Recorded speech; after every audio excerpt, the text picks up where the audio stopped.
My dear students, welcome to my grammar lesson.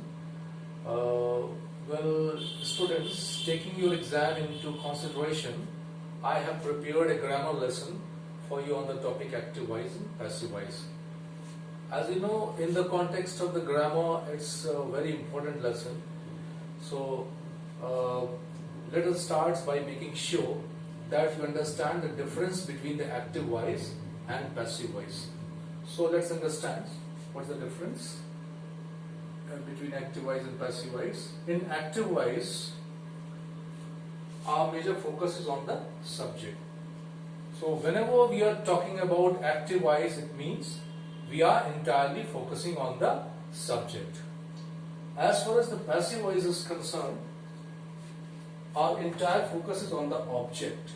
If we don't want to talk about subject in passive voice, we just want that the object is made to be prominent. Okay. Now, before we get into details, it's very important for you to understand some of the grammatical terms. If you learn grammar, you probably heard some of these grammatical terms and you might be a little confused what they mean. So first, let's clear that confusion, because without understanding these grammatical terms, you will not be able to understand the passive voice properly. So first, let me make it clear that passive voice is always form of the verb be and past participle. Okay, what's the verb form of the be? The verb be actually basically it's an irregular verb, and in present tense it is used as is, am, are as supporting verb, and in past tense it is used as was, were along with the third form of the verb in passive voice, and its participle form is used as been.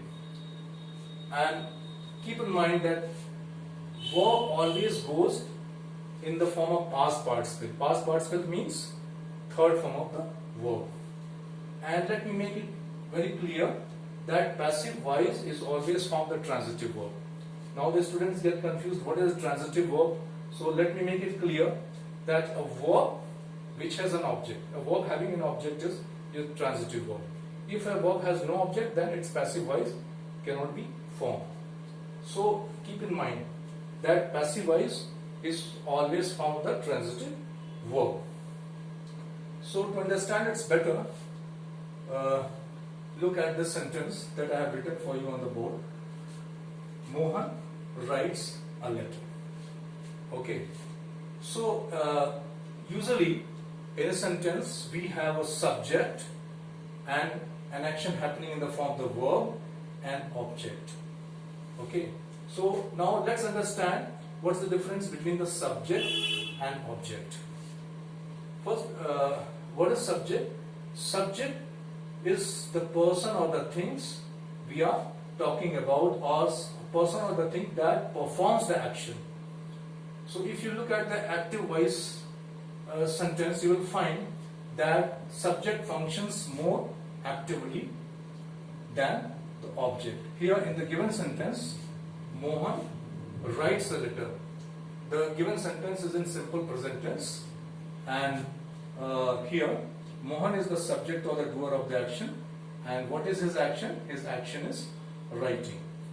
Now the same sentence we can rewrite in passive voice, but in order to change this sentence into passive voice, we need to follow some steps.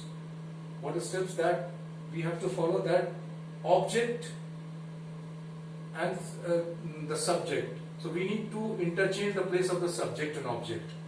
So in the given sentence, object, a letter, will take the place of subject. So, and the subject Mohan will take the place of object. So its passive voice can be written like this: a letter is written by Mohan. So why have we used here is because the given sentence is in simple present tense.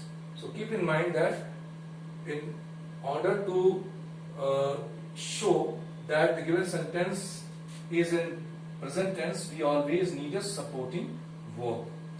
And as I told you that the verb always goes in the third form while changing active voice into passive voice. So it can be written like this. A letter is written by Mohan. So in the given sentence, now a letter becomes subject and is your supporting verb because the given sentence is in simple present tense, and the written, the word written indicates the past participle over here, and Mohan is your object, but it is still the doer of the action.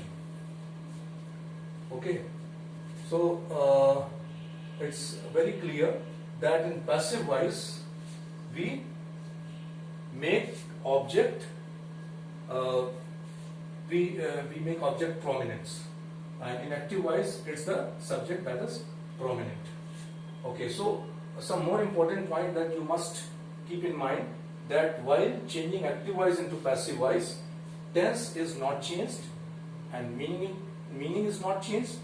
It's the expression of the sentence pattern that is changed, and doer of the action is also not changed.